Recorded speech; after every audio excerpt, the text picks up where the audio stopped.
Sejumlah terminal di Jawa Timur dan Jawa Tengah diresmikan pada Selasa 2 Januari oleh Presiden Joko Widodo. Dipantau dari akun YouTube Sekretariat Presiden, Jokowi nampak didampingi Ibu Negara Nyonya Iriana Joko Widodo.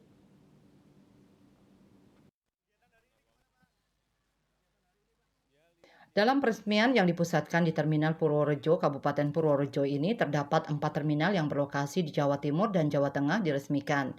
Terminal yang diresmikan di awal 2024 tersebut adalah Terminal Purworejo, Terminal Mendolo Wonosobo, Terminal Purboyo Madiun, dan Terminal Patria Blitar.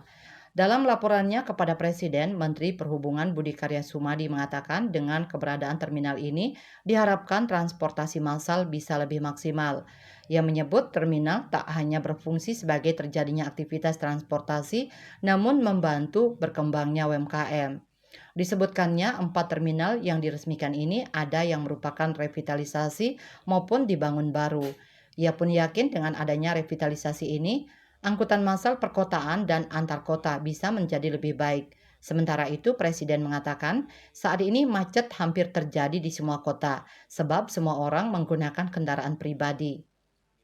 Keluhan-keluhan itu menurut Presiden harus dijawab, untuk itu transportasi massal dan umum harus terus didorong. Dalam kesempatan itu ia menyinggung kemacetan yang terjadi di Jakarta. Kondisi ini ditangani dengan penyediaan transportasi massal seperti KRL, LRT, kereta cepat, dan MRT. Meskipun ada pro dan kontra dalam pembangunan transportasi massal, ia menyebutkan bahwa kota-kota di Jawa ini kedepannya akan tersambung menjadi satu